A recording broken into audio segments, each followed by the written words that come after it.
ininya nih, apa tuh namanya, dagingnya ini kan jadi kelapa tuh, jadi apa, parutan kelapa ya, jadi santan itu Pak Bu, Anda minum aja, atau air santannya itu Anda minum 3 bulan ya, paling ya cukup mungkin berapa cc, 100, 200 ya, 100 cc lah sehari santannya itu, kasih madu, jantungnya akan sehat. Ngadelin kelapa doang ya Pak, Masya Allah.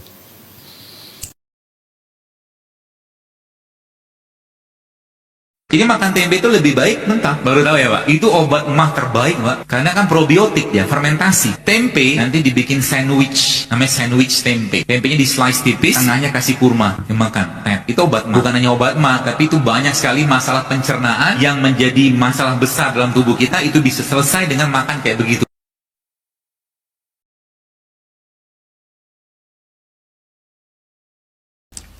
Kalau yang paling simpel gimana? Tempe itu Masya Allah tempe itu.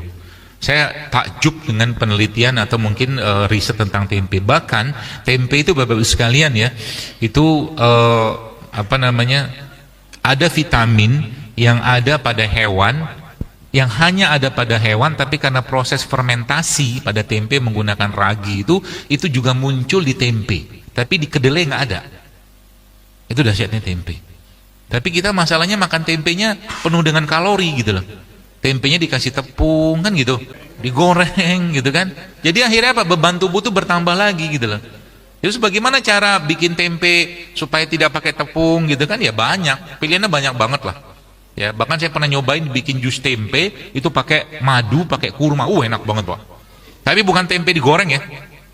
Tempe biasa, tempe gitu, tempe putih itu. Ya, itu saya blender, kasih air, kasih madu, kasih kurma, Masya Allah enak banget. Dan itu proteinnya dapat, vitamin dapat, serat dapat, mineral dapat, enzim dapat, coba. Lengkap kan? Nah, cobain nanti, ya. Banyak, semua jenis bawang-bawangan tuh bagus buat pembuluh darah, bawang-bawangan, bawang merah, bawang putih, ya, yang fermentasi juga bagus, ya.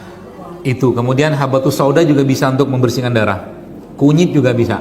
Kemudian buat lemaknya yang sehat Bapak bisa pakai alpukat.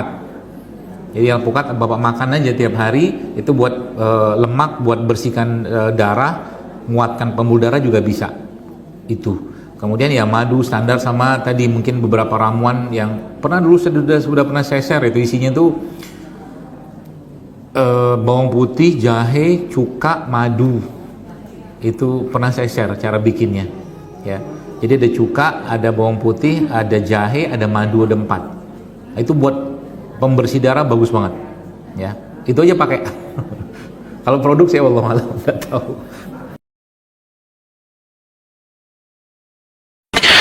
Saya pernah share di IG saya ingat saya ada satu yang sudah diteliti itu. Jadi sekarang itu teknologi udah canggih banget. Jadi untuk mengetahui kombinasi, misalkan kunyit ya, kunyit saya pengen kombinasi sama madu misalkan, terus saya kombinasi sama jeruk nipis, itu ada softwarenya. Bagaimana kekuatan antioksidannya. Jadi salah satu resep yang bisa Anda pakai adalah kunyit sama jeruk nipis sama madu sama asam jawa. Itu tinggi sekali kekuatan antioksidannya. Caranya gimana? Gampang, Anda ambil kunyit kayak begini kan, Anda potong-potong aja tipis, lalu masukkan dalam satu gelas atau mungkin botol gelas lah ya. Lalu tunggu beberapa jam sehingga nanti kunyitnya nyebar ke dalam air tadi, lalu tambahkan jeruk nipis, tambahkan ini, tambahkan asam jawa. Wah, Anda akan sehat banget. Simpel kan? Simpel.